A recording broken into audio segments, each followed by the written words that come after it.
I believe that everyone is operating in good faith, and I just want us to be very careful with that. With that, Ms. Ocasio-Cortez. Thank you, Mr. Chair. Earlier, my colleague from Maryland, Mr. Raskin, asked the panel how many people here believe that child separation is an effective policy in deterrence. And no one on the panel raised their hand.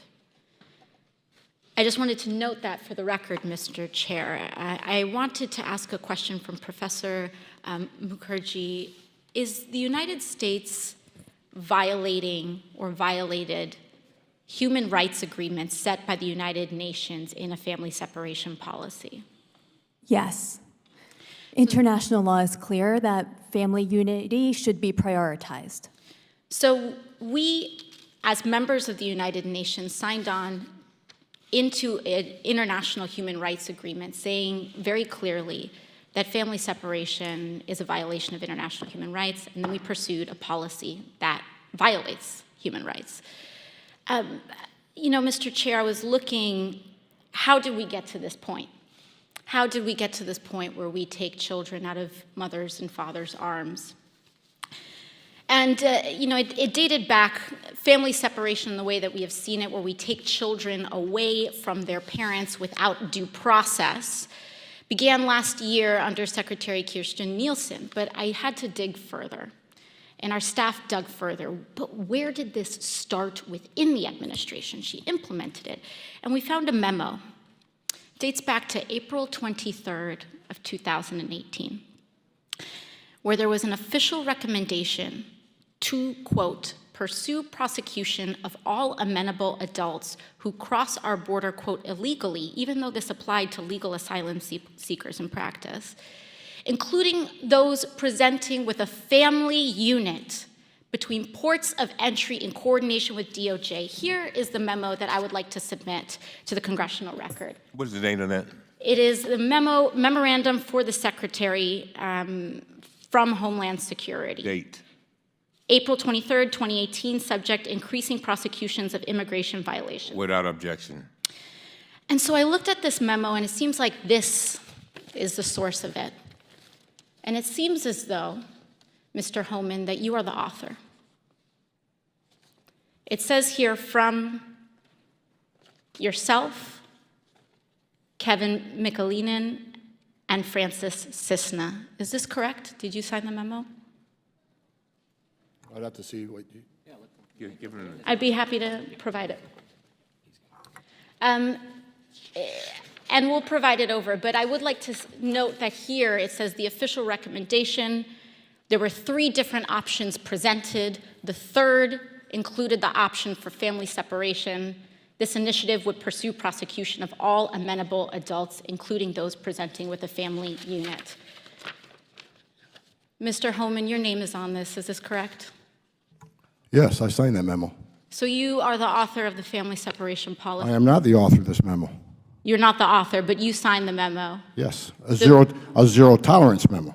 So you provided the official recommendation to Secretary Nielsen on for the United States to pursue family separation.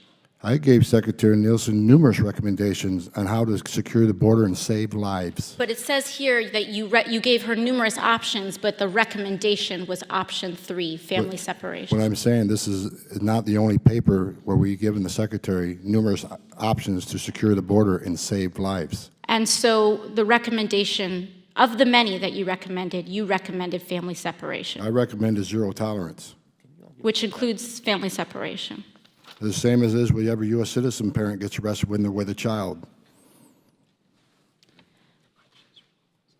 Zero tolerance was interpreted as the policy that separated children from their If I get arrested for DUI and I have a young child in the car, I'm going to be separated. When I was a police officer in New York and I arrested a father for domestic violence, I separated that father from his Mr. Homan, family. with all due respect, legal asylees are not charged with any crime. When you're into the country illegally, it's violation 8 United States Code 1325. Seeking asylum is legal. If you want to seek asylum and go through the port of entry, do it the legal way. The Attorney General of the United States has made that clear. Okay. Mr. Chair, the memo is submitted to the record for review. Inspector General Costello, one last thing. Is there a record, based on reports throughout the year, and in our hearing earlier this year, we spoke with Ms. Juarez, a mother who lost her child due to inhumane conditions in the facilities. We learned that there is no accurate record and no policy being held of people who are pregnant and people who endure miscarriages.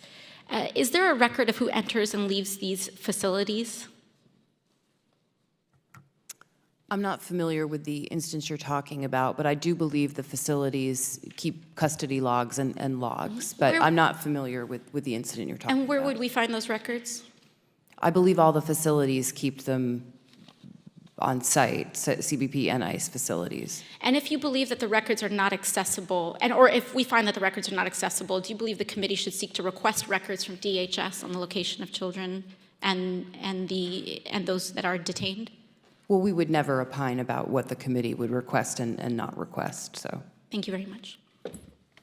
Thank you very much. Ms. Presley. Thank you, Mr. Chairman.